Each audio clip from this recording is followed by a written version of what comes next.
So, Mark, did you hear that Resorts World has a new AI assistant named Amelia? She looks, I don't know, I don't think she looks that creepy, but she's there going to listen to everything that you do in your Vegas hotel room. Has anybody at Resorts World watched Ex Machina? Like, I think they should, because that's what I get the vibes of. Like, this chick's gonna go out and kill people at the end of it. I don't know.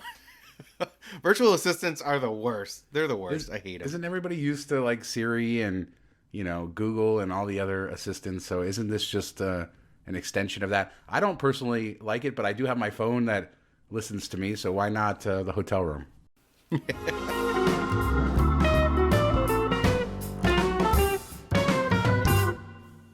All right, Mark, we're going to talk about what it's like in Vegas right now, some new renderings of Fontainebleau, so a lot of cool stuff coming up. But I did want to shout out to our last episode, last MTM Vegas episode from last week. It's our most watched episode ever. I think 113,000 views as of now. And just want to thank everybody who viewed it, subscribes to the channel, commented, everything else. Thank you guys so much. It was really cool to see that episode blow up. Yeah, really unexpected, and we appreciate everything. Definitely subscribe if you haven't already, and give us a like if you a thumbs up if you like the video and everything like that. But we appreciate everybody that watches on a regular basis, comments on a regular basis. We love all of you. And definitely check out our Biloxi and New Orleans casino video from earlier this week, a bonus video talking about what the casinos were like there after my recent visit. But let's talk Vegas. Some interesting tweets coming out this last weekend about what it was like at Wynn on a Saturday, and let's start with that. 2 p.m. Saturday, 4 Wynn's crap tables open, 2 $50 minimums, 2 $300 minimums. By 7 p.m., they had 7 craps tables open with 4 $100 minimums and 3 $50 minimums, and no one playing at the $100, so doesn't seem very good, I guess. Is that a surprise? Yeah, it's crazy. Like, where are we going with this? $50 minimum craps? That's a lot of money. Like, to play any numbers, the pass line, everything, you could lose quickly. $500 doesn't go very far at that rate. And I know Wynn's higher end, but come on, like if nobody's using your tables, what's the point of paying people to stand there and do nothing? Lower some limits. The strip is just getting out of hand with prices of rooms, prices to gamble, prices of food, parking, all that stuff. More and more. I'd say go to Fremont, but Fremont's kind of crazy as far as busyness. So you're kind of missing out there. Maybe Henderson? Is that where everybody should start to head to? Of course. Now, that's an inside joke for people who have lived in Las Vegas for a long time. There used to be a dealership here, and they would always say, in Henderson, of course. So shout out to all you locals. But, yeah, it is crazy to see that.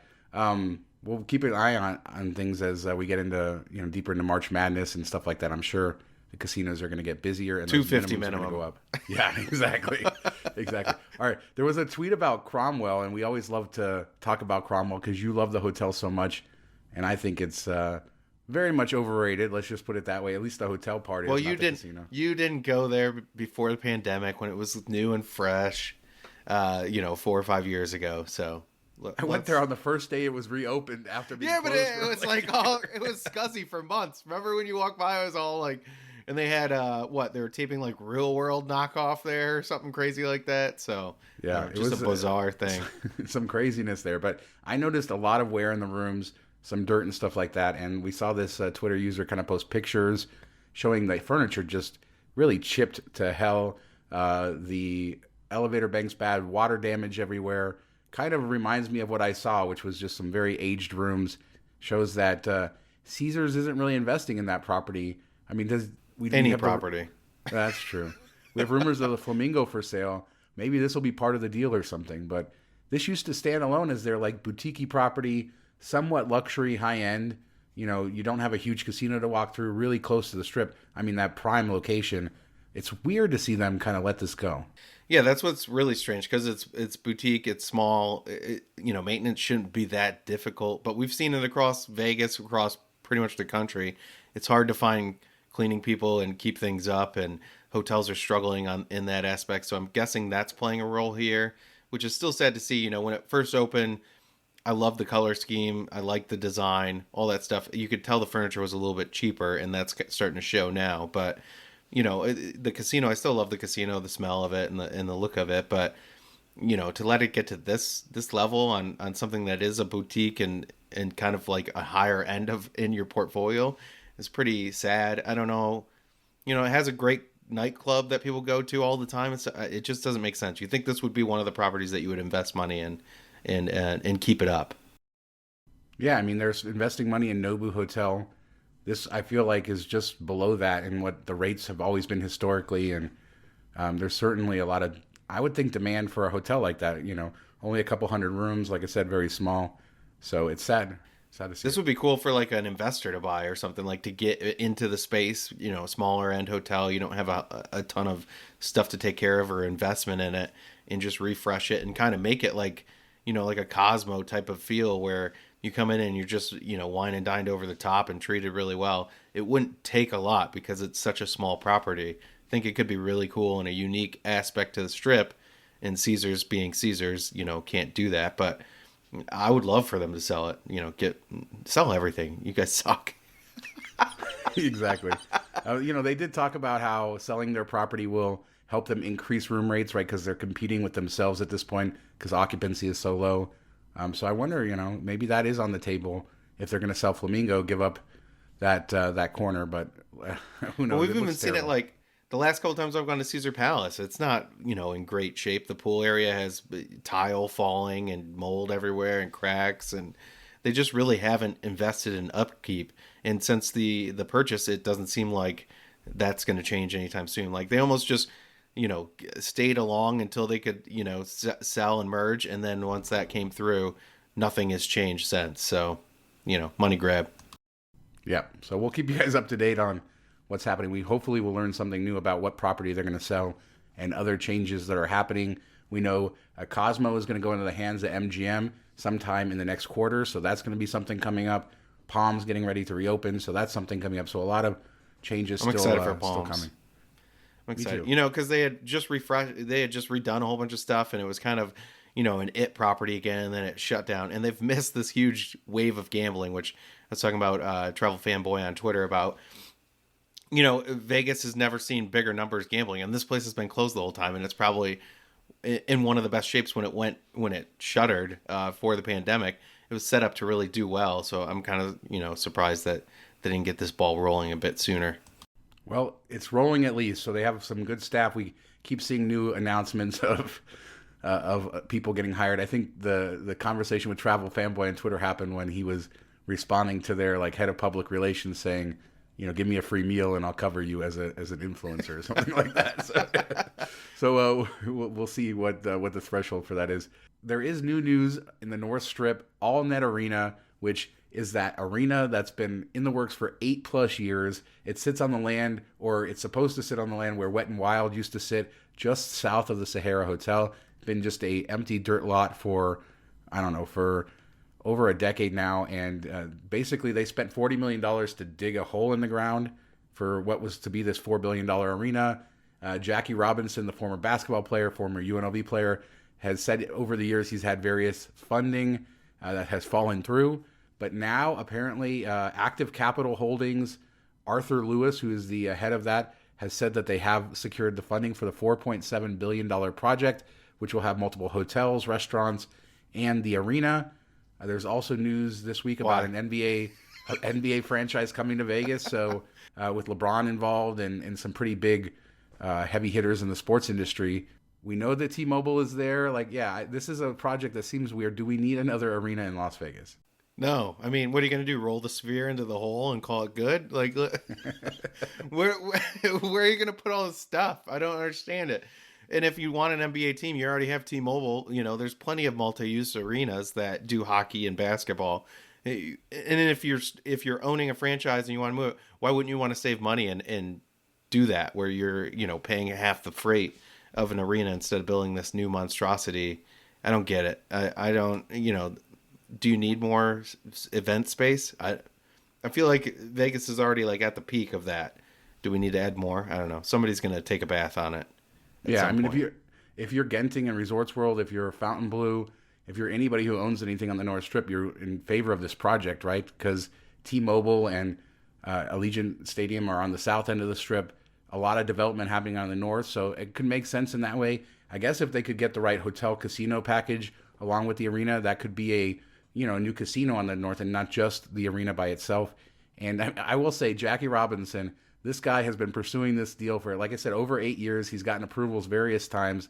He has not given up on this project when nobody believed in it. And the thing that's a little strange is that maybe they didn't for a reason. yeah, no, well, probably. But the Arthur Lewis, said this at like an event and stuff like that. But the deal is still not done. They said they'll have it done in a week or two for the funding. So that makes me a little like suspicious. We've heard that this project's funded before. Active Capital Holdings is a fairly robust company. So hopefully they do it. I guess it's good for Vegas. All these arenas are good for Vegas. But to your point, they're really going to be competing for different shows and things like that. Clearly, T-Mobile makes money just having an NHL team. So if they have an NBA team in this other arena, that would probably still work for both parties. But I still think there's a lot of roadblocks before we see this thing actually get built. But I think it would be a cool project for Vegas, so I'm not going to complain about it.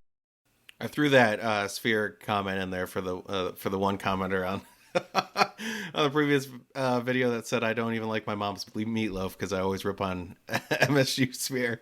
True, I don't like her meatloaf. I don't like any meatloaf, so that's why. I'm very sorry, Mrs. Osterman, that he doesn't appreciate your meatloaf. I'm sure it's absolutely delicious. All right, so let's talk Fontainebleau. And this convention website ended up having these new renderings of Fontainebleau. I saw this from Vital Vegas, but we're taking a look at the website there. So there's a lot of new concept art. Most of it seems like convention related, which makes sense because it's a convention site. So a lot of this is what the conference rooms are going to look like. But we get a look at some of the properties, the theater, some of the pools and stuff like that, and we learn more about it. So we learned that it's going to have a 3,900 capacity theater, person theater, which is fairly in line, a little bit smaller than the theater at Resorts World and things like at Park MGM, Dolby Live, stuff like that. A 26,000 square foot outdoor hospitality garden to transport you to a lush desert oasis. Very important part. Full service business center. Cool. Hottest talent from all over the world playing in their 38,000 square foot nightclub, which that nightclub, I believe I see in the renderings, is this 3-story space. It looks really cool. 52,000 square feet, rejuvenation and tranquility in their spa, of course. 25 dining and entertainment venues. 8 acres of pristine poolside experiences. This looks very modern. It looks very nice, very much in line with what I like in a hotel, but it seems like it follows a little of that Resorts World corporate feel and doesn't have a lot of Vegas to it. There's still a lot of areas of this place we haven't seen. The casino, a lot that they're keeping back, so hard to make a snap judgment on it, but looks good, but looks like it could be in any city too. Yeah, and renderings are always renderings. How often does it end up looking what they expect early on? So it'll be interesting to see. Hopefully they don't fall into the Resorts World trap and lose, that identity. That's the problem we have with it there, and why it's not as popular as it could have been, because they didn't do anything unique. There's nothing to draw you in. It's just kind of, a corporate wash. So hopefully they don't fall into that trap. I mean, they have a potential to do something cool with the pool area and in the gardens, outdoor area. That could be unique, something to draw people in. I mean, we'll just have to wait and see, but at least it's moving. Something's getting done. Yeah, it is moving, and just more projects. I think Vegas is getting hotter for investment, and we saw a lot of the big, Blackstone coming in, buying Venetian. Vici keeps buying everything. There's a lot of money behind Vegas, a lot of belief in what's happening here. So it's good. I mean, the thing about Fontainebleau is they have a very limited plot of land, so you're not going to get a lot of great outdoor spaces. Those pools, while they look nice, they don't really reinvent anything, and I really wish we'd get a new modern pool area with some water park features, things like that. I still think it could do really well. I know the closest thing we have is Mandalay Bay, and I started that rumor a while back that Mandalay Bay was going to get a water park, but nobody at MGM was listening to me, so it didn't catch on. But good to see Fontainebleau project moving forward, and we'll continue to cover that as we learn more. Now, I know one of your favorite shows of all time, Mark, is Pawn Stars, right? You just love watching old historic artifacts get appraised on TV. I've watched it a few times. I've never actually gone down to the store. Have you checked it out ever? I have, and it's mostly a gift shop now. So first off, very rarely do you ever find the people in the show in the store anymore. And there's a lot of tourists everywhere. But what I found is they annexed most of the store for to sell Pawn Stars merchandise and stuff like that. And the actual pawn shop is a lot smaller. But now they've also built a container park. The container park downtown. They built their own version of that mall next door. So There's restaurants and things like that there, so it's okay. It's an experience. What'd you do on your Vegas? Oh, we went to the Container Store behind the pawn shop and bought some swag and then ate some tacos. They supposedly have a good barbecue place there that's partly owned by Rick Harrison. So, but what's happening with Rick Harrison in Pawn Stars land is his mom is suing him. Apparently, she claims that in 2000 or 2001, he made her sign over her share of the pawn business, the 51%, and then when her husband died, she got the other 49%, and that he's withholding from her. Why are you surprised that a pawn guy would be ripping off his own mom? No, Allegedly. Yeah, I better throw that in there. No, I mean it is what it is. It kind of goes with the whole thing of it, but it's kind of sad that they've gone away from what built the show up and everything, and it's not really a pawn shop anymore. Yeah, and it's long been known that like a lot of the stuff on the show is fake. For instance, they prearrange items. Yeah. Let's bring this cool thing in so we can talk about it, type of thing. So that's sad. Reality TV isn't real. No way. No. Sorry to spoil that for all of you guys out there. All right, quick update on the terribly named Dollar Loan Center, the new arena in Henderson, of course. I walked by there again. All the fencing is down now. This will have 6,000 seats. It's home to the minor league Henderson Silver Knights hockey team and the Nighthawks arena football team. I'm excited about that. I can't wait to go see arena football there. The building has like a medieval theme. It's called Modern Medieval. Guests will be immersed in Knights culture while entering the state-of-the-art amenities from the moment they go through the doors. So they're really trying to tie it in with the Golden Knights. The Golden Knights have their own sort of Toshiba Plaza, which is the plaza outside. This arena is going to have the Tilt Yard outdoor plaza. There's a lot of similarities. And they have Tournament of Champions where you eat chicken on the Wednesday nights. Yeah, pretty much. That seems like what they're going for. But it's looking better on the outside now that some of the signage is up. Of course, there's the words Dollar Loan Center all over the building, which isn't very attractive, but it is growing on me a little bit. I'm excited for this. This is, just a couple miles from my house. And it is, going to have a lot of community events. Plus, we have, like I said, 2 minor league professional sports teams. And it looks pretty good on the inside, too. So, so there's an update. You guys get a look at what things are progressing in Henderson for the Dollar Loan Center. And I should tell you, Mark, that the Dollar Loan Center payday loan place within the Dollar Loan Center is coming along quite nicely. I saw construction at a furious pace to get that finished. So, yeah, anybody can get their loans. So you can get a loan for popcorn, I guess.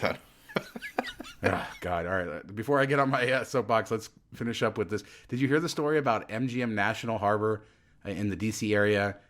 People lit off fireworks inside the casino, apparently to distract everybody, and then they stole a bunch of chips.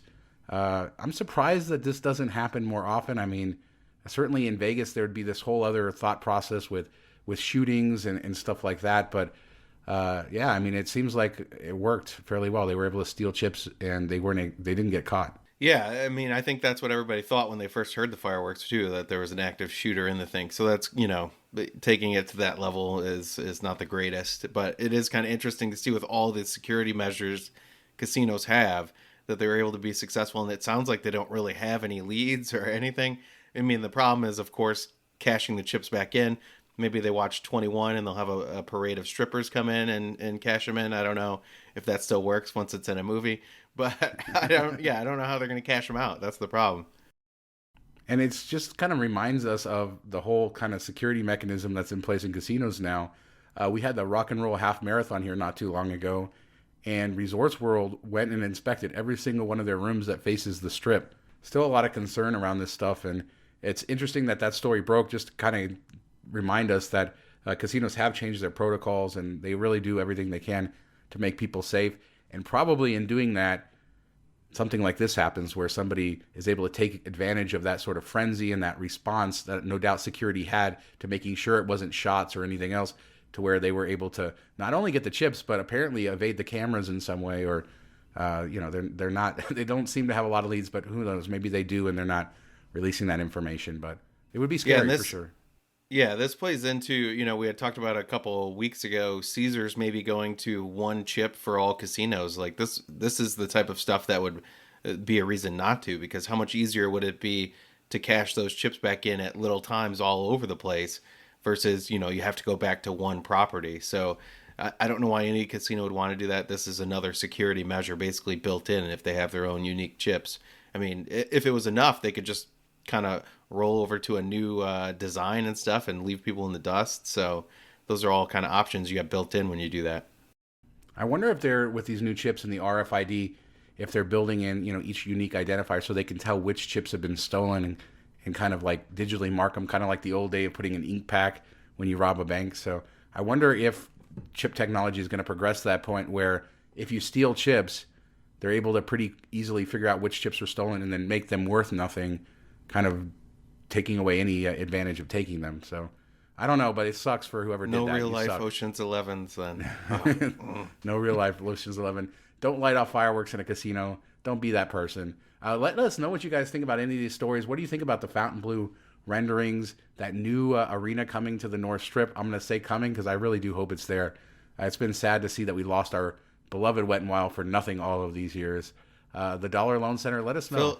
Fill up the hole with some water and call it a water park. There you go. Mud park. There you go. So let us know what you think about any of that stuff. Don't forget to subscribe, leave a comment. Check out our podcast. We do a weekly Miles Points travel podcast, mtmpodcast.com. For all of our Vegas stuff, posts, videos, podcast, mtmvegas.com. Thanks so much for watching. Talk to you next time. See you next week.